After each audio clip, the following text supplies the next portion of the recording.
Just moments ago, defendant Bryant Dankert waived his right to a preliminary hearing. His formal arraignment is set for September 22nd.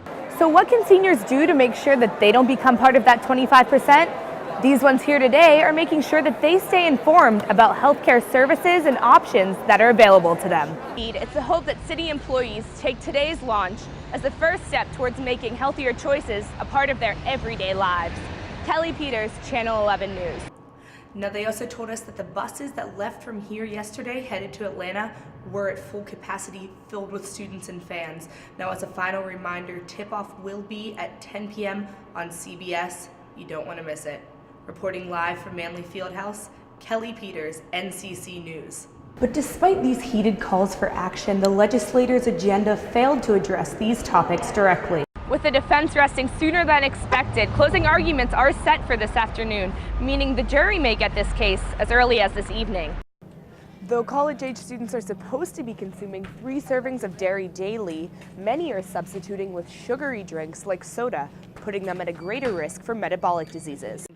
Coming up, new leadership for one local government organization earns recognition at City Hall this morning. NCC News starts now.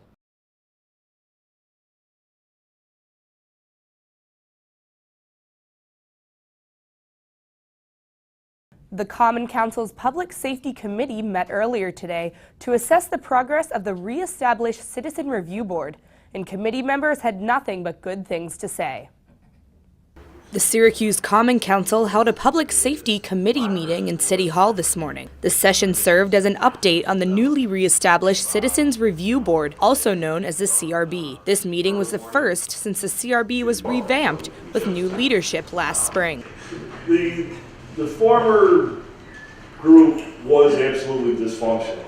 The organization provides oversight of the Syracuse police force, reviewing citizen complaints of police misconduct. CRB Administrator Joseph Lapari replaced Felicia Davis last May after Davis was fired for ineffectiveness. What we have here today is a very professional Citizens Review Board that addresses complaints that citizens have regarding the behavior of police, does it in a professional manner, and makes a recommendation to the chief. Policing the police department can often lead to disagreements.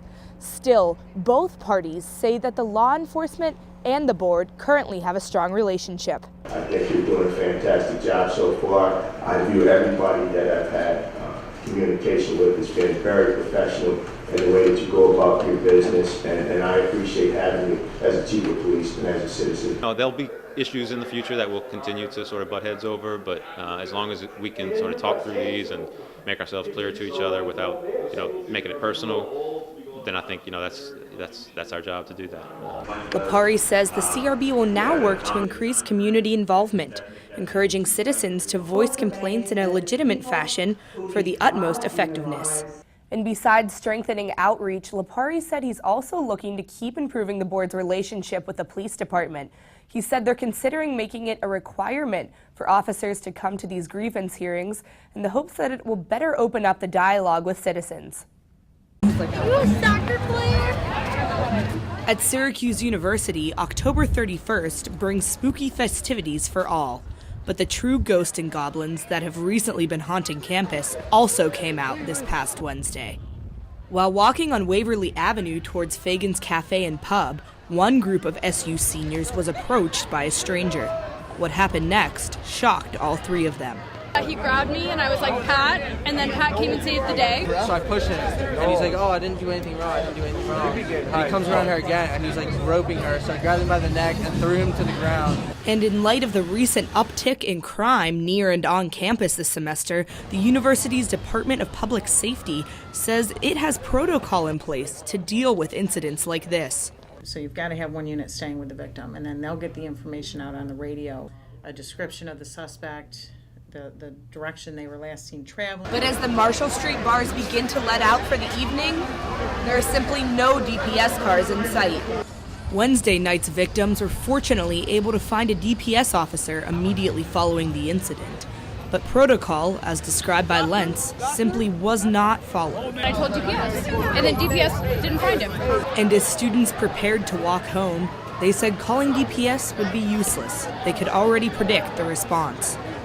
We're we'll send you a walking person, maybe. Like, we don't pick up on Marshall. Sorry, we don't pick up on Marshall anymore. We can't come get you. And with the Waverly incident still unresolved, it seems the ghosts and goblins will be remaining on campus well after Halloween. Kelly Peters, NCC News. Bob Freites loves his truck. For him, it's more than a vehicle. It's a refuge from the cold. Jump inside the truck and stuff, it's not bad. Freites works for Syracuse Haulers, a local waste removal company. He spends most, if not all, of his day out in the cold. Takes a while. You're out a lot longer in the winter. And Freites isn't alone. For many, braving the elements is just part of the job. From whipping winds and dipping temperatures, winter conditions don't stop outdoor workers from getting the job done. For some, like workers here at Toggenburg Mountain, they say the snow, rain, and freezing sleet are just added bonuses. But for somebody that's sitting home right now, in the comfort of their own home, watching TV or whatever it is that they're doing, they're missing out. They're missing out on some fun. Usually never cold. I mean, my feet get a little cold to go and warm up and come back out, but you just learn to dress for the conditions, and I'm always moving around, so I'm actually more cold just sitting around at home. And Freites agrees. He says he wouldn't trade his cold hands and feet for the alternative any day. I like being outside more than sitting inside all day, behind a desk or anything like that. Freites says he'll stick with his truck, embracing the wintertime conditions with the occasional warm spot like any other outdoor employee.